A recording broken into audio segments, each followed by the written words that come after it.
너희가 암몬 자손의 왕 나하스가 너희를 치려 옴을 보고 너희의 하나님 여호와께서는 너희의 왕이 되심에도 불구하고 너희가 내게 이르기를 아니라 우리를 다스릴 왕이 있어야 하겠다 하였도다.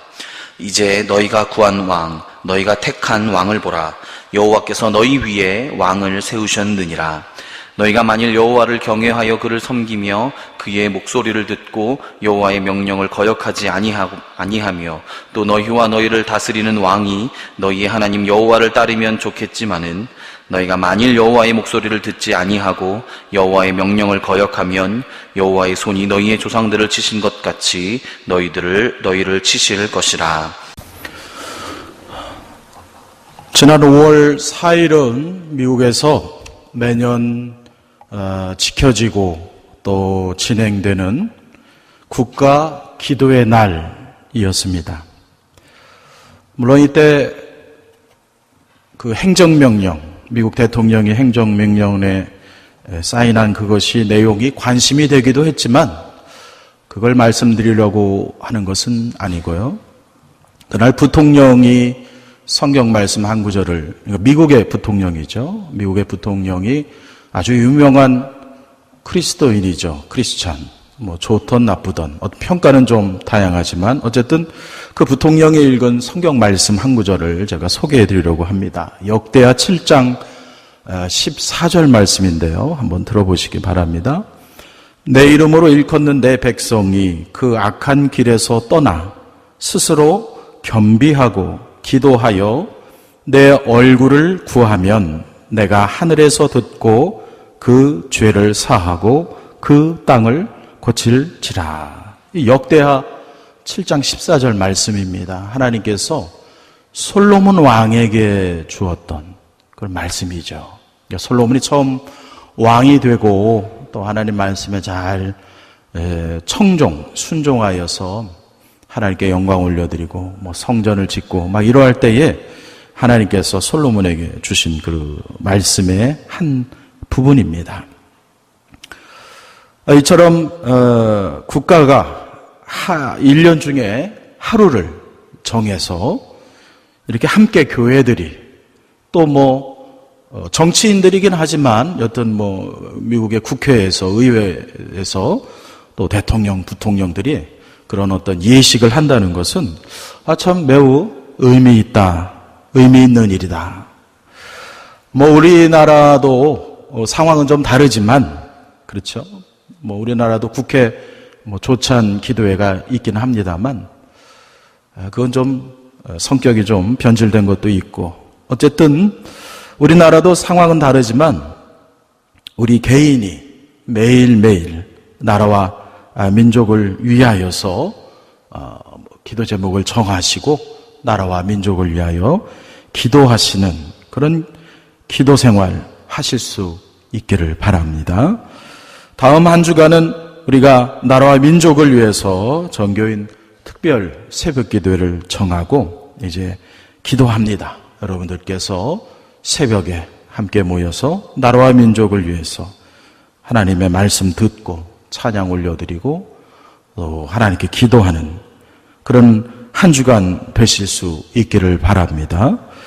그리고 우리가 기도했으면 기도한 시간 그 이상으로 나라와 민족을 위해서 내게 맡겨진 책임과 그리고 국민, 시민이라는 그런 책임과 사명을 더 잘 감당해야만 합니다. 그래야 성숙한 그리스도인이 되는 것이고 책임 있는 그리스도인이 될 수 있는 것입니다. 또 그럴 때에 우리가 기도도 하고 그리고 기도한 이상으로 나라와 민족을 위해서 정직하고 그리고 성실하게 또 맡은 바 여러 가지 일들 그리고 주위 사람들을 돕고 불의에 대해서 저항하고 그러면서 또 사랑을 실천하는 이런 일을 잘 감당할 때에 우리 후대에 좋은 또 나라를 전해줄 수가 있는 것이고 더 살기 좋은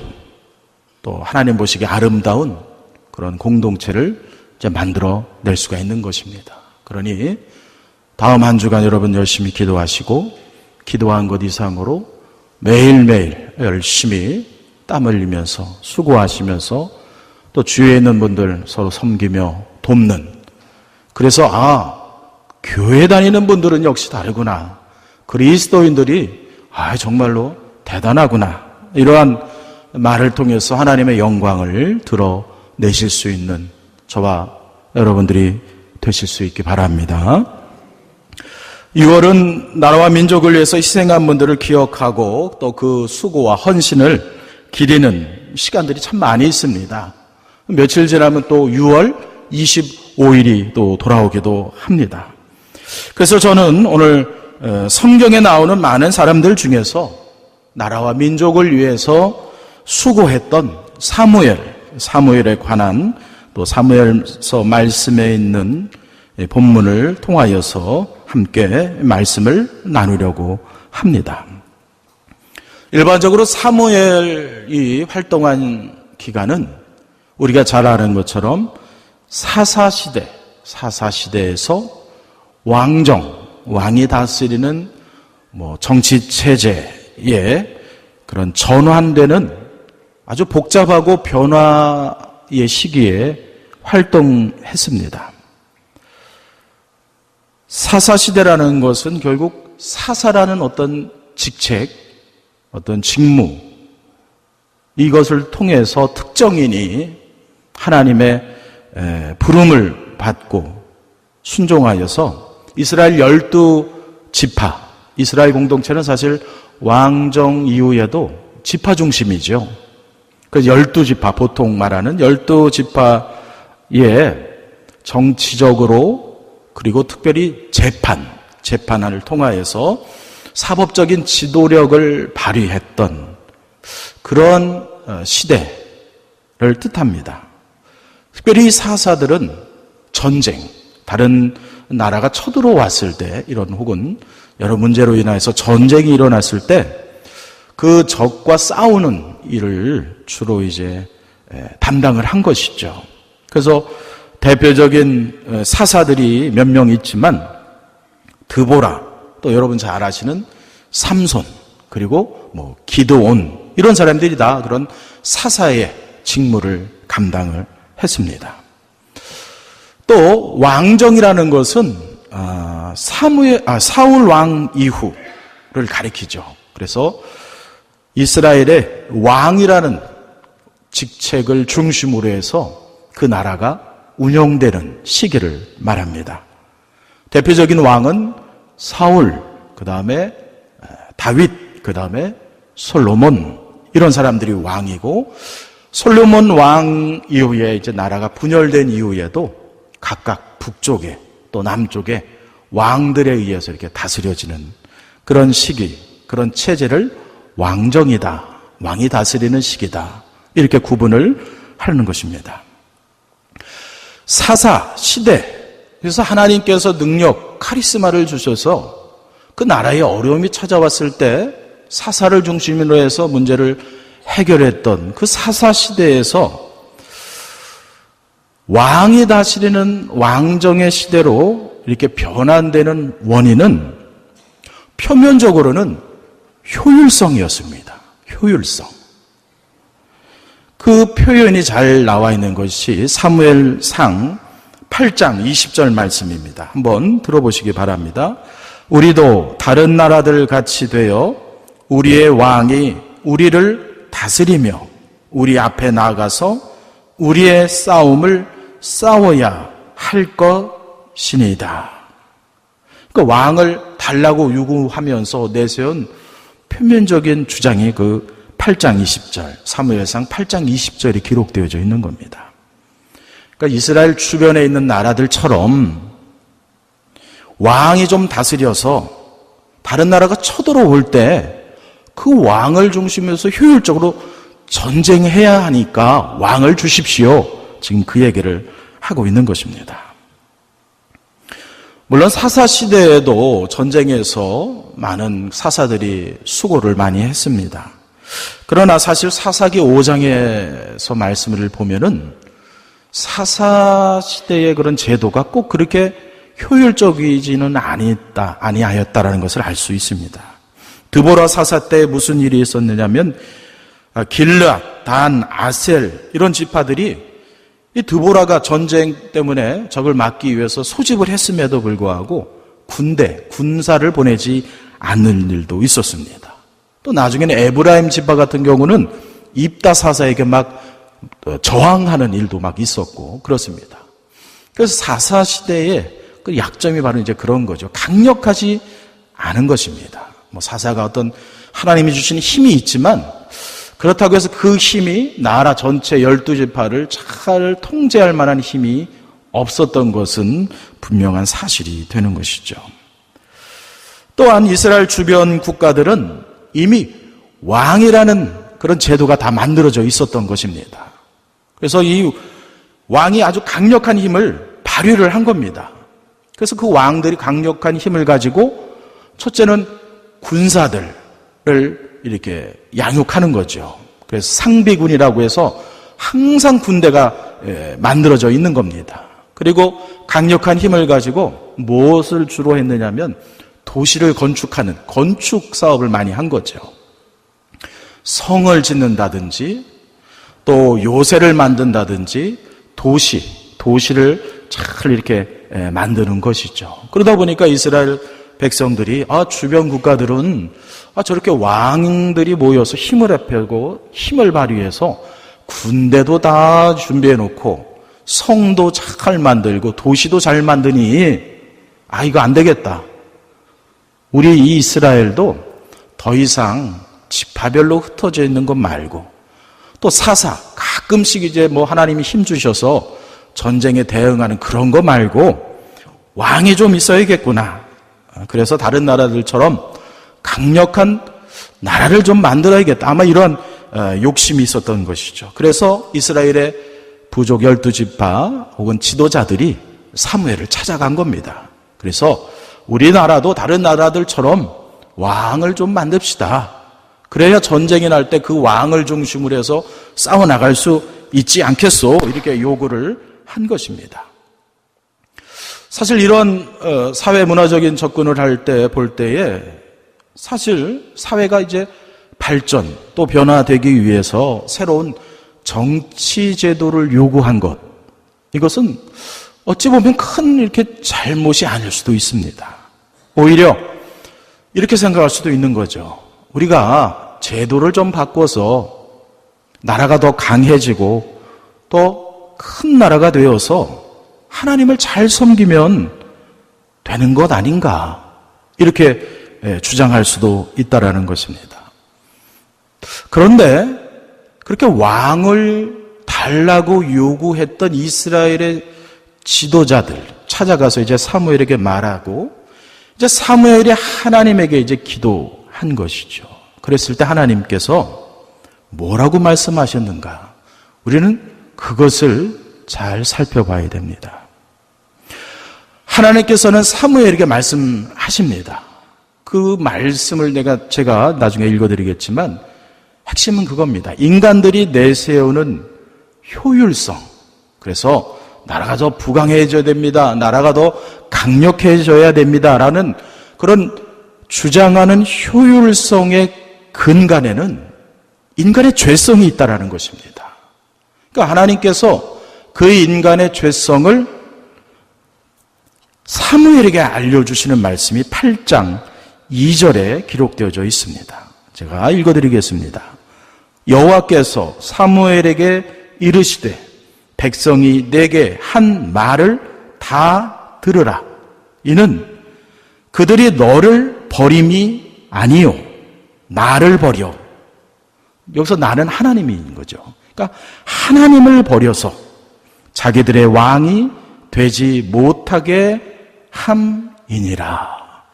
이렇게 하나님께서 사무엘에게 일러 주신 것입니다. 그러니까 이스라엘의 지도자들은 여러 가지 이유 때문에 특별히 효율성이라는 이름으로 왕을 달라고 했지만 하나님께서는 인간의 죄성을 발견해내신 것이죠. 그것이 아니라 하나님을 버리려고 하는 것이다. 더 이상 하나님의 통치를 받지 않겠다라는 것이다라고 평가하셨다는 것입니다. 보이지 않는 하나님의 다스림보다는 보이는, 그래서 왕이 발휘하는 그런 절대 권력, 그것을 추종하려고 하는 인간의 죄성, 하나님의 통치를 거부하고 인간의 통치를 택하려고 했던 인간의 죄의 모습, 또는 보이지 않는 하나님의 통치도 조금 받고 보이는 인간의 통치도 좀 받아서 어쨌든 우리만 잘 살면 되는 것 아닌가라고 하는 인간의 죄성, 쉽게 말해서 양다리를 걸치는 인간의 죄성을 하나님께서는 고발해 주고 계신 것입니다. 그래서 하나님께서는 분명하게 규정하셨습니다. 이것은 하나님을 버리는 행위다라는 것입니다. 이것을 다른 표현으로 하면 바로 우상 숭배, 이렇게 말할 수가 있습니다. 하나님의 인도하심을 따르지 아니하고 하나님의 자리에다가 다른 것을 다 올려놓고 그것을 하나님으로 여기고 숭배하고 경배하고 따르는, 바로 그 우상 숭배를 말하는 것입니다. 그래서 하나님께서는 이스라엘 백성들의 그 죄성을 사무엘에게 분명히 지적해 주시고 깨닫게 해주시고 알려주셨습니다. 아마 우리가 여기까지만 성경을 읽어보면 참 그 이스라엘 백성들이 어리석구나, 하나님의 다스림을 받아야지 왜 그래야 되느냐, 이렇게 판단할 수 있습니다. 그런데 우리도 이러한 과거 이스라엘의 사람들과 같은 오류를 반복하고 있다라고 우리를 자신을 돌아보아야 합니다. 우리가 왕을 달라고 하나님께 기도하는 것은 아니지만 제2, 제3의 무언가를 하나님께 요구하고 있다라는 뜻입니다. 예를 들면 이런 겁니다. 내가 다 통제할 수도 없는 돈, 물질을 하나님처럼 숭배하면서 하나님 돈 주세요, 하나님 땅 주세요, 하나님 넓은 집, 좋은 자동차 주세요, 이렇게 기도한다는 뜻입니다. 우리가 다 통제할 수 없는 정보와 지식만을 추구합니다. 추종합니다. 그것이 전부인 것처럼 추종하게 되는 것이죠. 그래서 과학과 정보, 지식, 이런 모든 것들이 어느덧 하나님의 자리에 놓여져 있는 것이죠. 그러면서도 인간은 계속해서 정보와 지식만을 하나님으로 추종하는 겁니다. 또 우리는 영웅, 또 아이돌, 이런 것에 탐닉하지요. 사회문화를 가만히 관찰해 보면요, 우리의 삶의 생활의 패턴은 참 비슷한 점이 많습니다. 그 중에 하나가 바로 이 영웅을 좋아한다는 것이고 아이돌을 좋아한다는 것입니다. 결국 이것도 제3, 제4의 왕을 달라는 것, 왕을 추종하는 것과 크게 본질적으로 다르지 않다라는 것입니다. 또 우리는 내가 통제할 수 없는 힘과 권력을 달라고 하나님께 요구합니다. 하나님, 사실 하나님의 이름을 부르지만 그 본질은 그겁니다. 하나님 필요 없으니까 나에게 힘만 있으면 됩니다. 나에게 권력만 있으면 됩니다. 이렇게 요청하고 있는 것이죠. 이런 모든 부분에서 우리는 바로 이스라엘의 지도자가 사무엘에게 찾아와서 하나님 대신 왕을 좀, 보이는 사람 왕을 주시오라고 했던 그런 죄를, 그런 오류를 반복하고 있는 것입니다. 이러한 우리의 모습, 또 과거 이스라엘의 지도자들이 행했던 이런 모습, 이미 하나님께서 그의 죄성을, 그 속에 담겨져 있는 죄성을 우리에게 깨우쳐 주셨습니다. 하나님이 이미 지적해 주셨습니다. 이들이 나를 버려 자기들의 왕이 되지 못하게 함이다, 이렇게 되는 것이죠. 그러니 여러분들의 신앙과 삶의 모습 속에서 하나님의 자리에 다른 것을 올려놓으려고 겉으로는 기도의 형식을 갖지만 속의 내면에서는 자기의 유익을 추구하는 그러한 신앙의 습관은 다 버리실 수 있기를 바랍니다.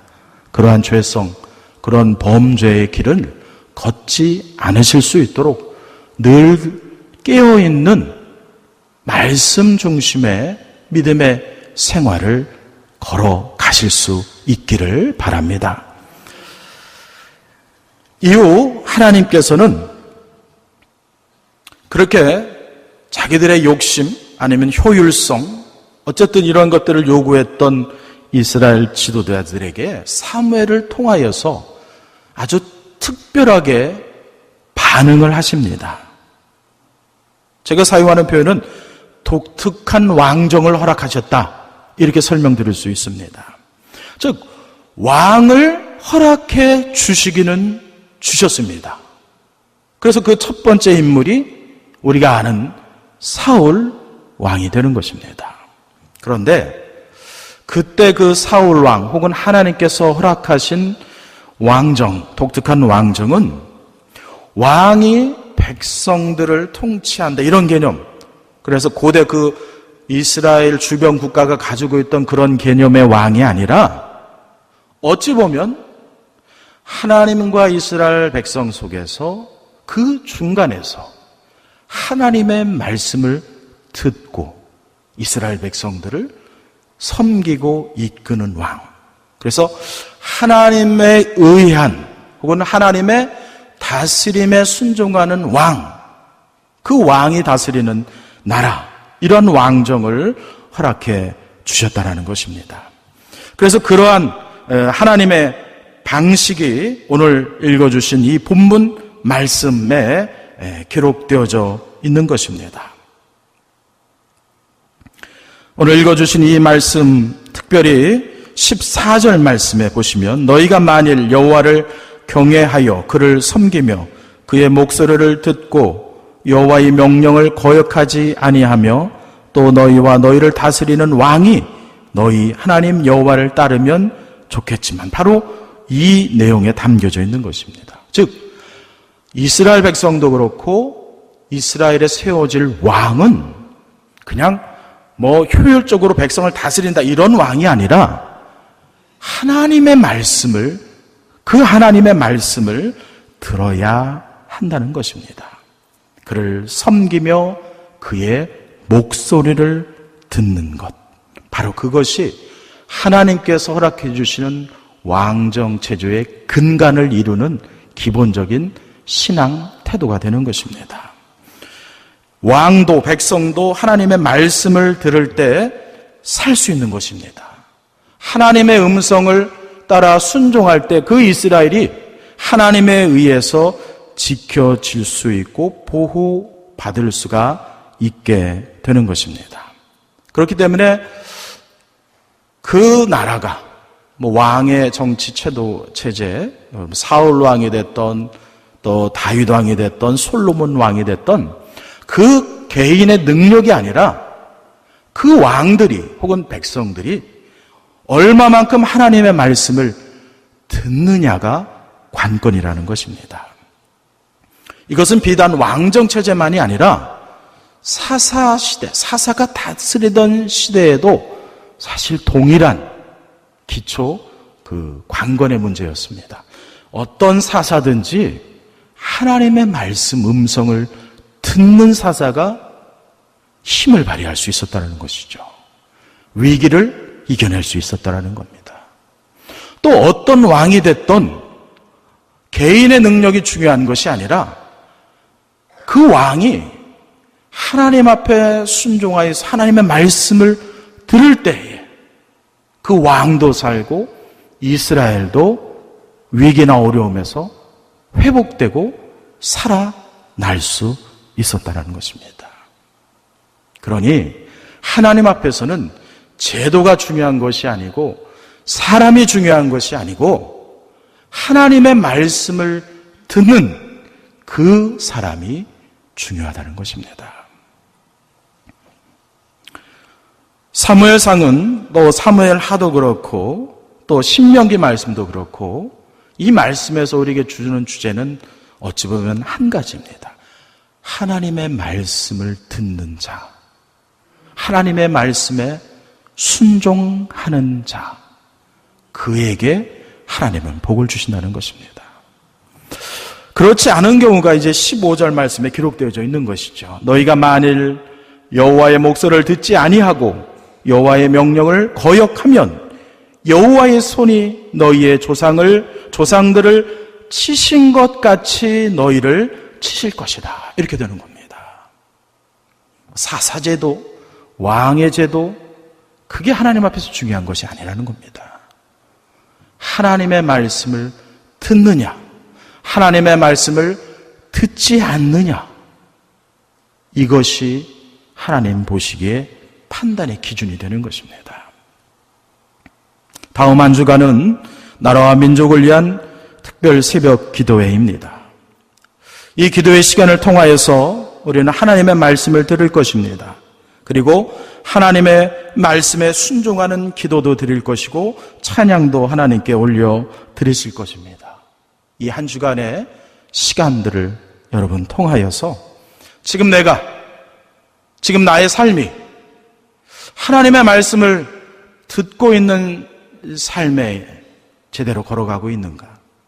아니면 나는 요즘 하나님의 음성 듣기보다는